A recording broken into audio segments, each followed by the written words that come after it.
So our top story, we have arbitrarily decided, is from Tuesday's Express, and this is Boris Johnson. Finally, a recognisably Conservative initiative, increase home ownership, Francis. Well, it is a recognisably Conservative policy because there are echoes of Margaret Thatcher with the right to buy, etc., etc. And what Johnson is doing, he wants to give the right of up to 2.5 million tenants to give them the right to buy the homes that they rent from their housing associations. Now, of course, you think that sounds great, and I do as well. I think that it gives people an incentive to get on the property ladder. This can only be a positive thing. But the problem comes, Simon, if you're not replacing the housing stock. That's what causes a crisis. And at the moment, we're not replacing the stock in anywhere near the numbers that we need. And so what you're doing, in my opinion, is just perpetuating the housing crisis. Perpetuating it? Yeah. Or failing to solve it? Failing to solve it and worsening it. Yeah, worsening it. Actually worsening it. Yes, you are. Would you not say that if you're increasing the number of people who are buying houses, then that is putting some capital possibly into the housing associations who might then be able to bring further property into their remit? But the problem comes is that a lot of these housing associations, actually, they can't build because of prohibitive legislation, but also because of corruption in the market, whereby the housing... we actually, on my podcast, we actually interviewed Liam Halligan, who works on the show, and he was talking about it, and that a lot of these big property companies, they control a lot of the ground and a lot of the land, meaning that houses can't be built, flats can't be built. So unless we actually find a way to get new property built, I think this is just going to be a surface-level solution. What do you think, Diane?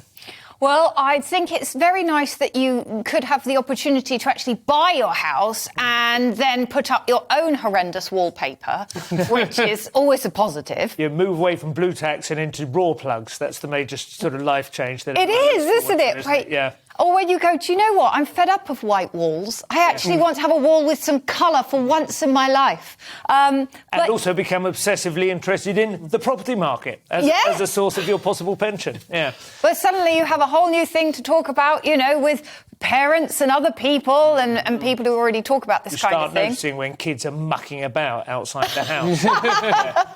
But seriously, I mean, just in terms of what Francis says, we are all in recognition that young people in particular are really struggling now. I mean, it's never been easy, you know, certainly in my lifetime to get onto the property market, certainly not, let's say, since this century. But it is in an absurd state now. Is this actually going to do anything about it, do you think? What's your gut feeling? Well, my gut feeling is that I think it will help some people, and I think some people will benefit from it. And but obviously, whenever you have something like this, people take advantage of it. And I just hope that if they do bring this in, there are some robust rules to stop people just from flogging it off. Yeah, you got it. Flipping it. Yeah. I remember several people I knew who had rent books, as they call it, you know, if you had a council property and they weren't really entitled to them, the rent book had been passed on a couple of times since the last time they checked who was living there, managed to buy the place and then flip it and make quite substantial profit very quickly.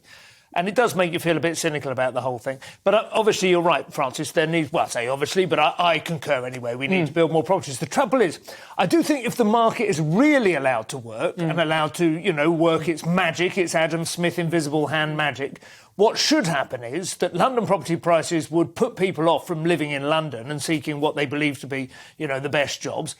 Places like Leeds, Liverpool, Manchester, Birmingham, so on, where property prices are a little bit lower, but they still have the size of the infrastructure, the city, the population to support big businesses, and they could move there and say to people, you know, come here and work here and you won't have to spend all your money on rent and so on. It would be quite an effective way of levelling up, which seems to be one of the major sort of policy initiatives of the government anyway. Do you know what I mean? So if you try and smooth out those differentials, actually you're just perpetuating yet another problem. If you start building on the green belt, you know, that land I think is somewhere now between Watford and Hemel Hempstead or something, but, you know, there are supposedly sort of protected fields, you know, one or two cows still wander around on potentially £1 billion worth of real estate.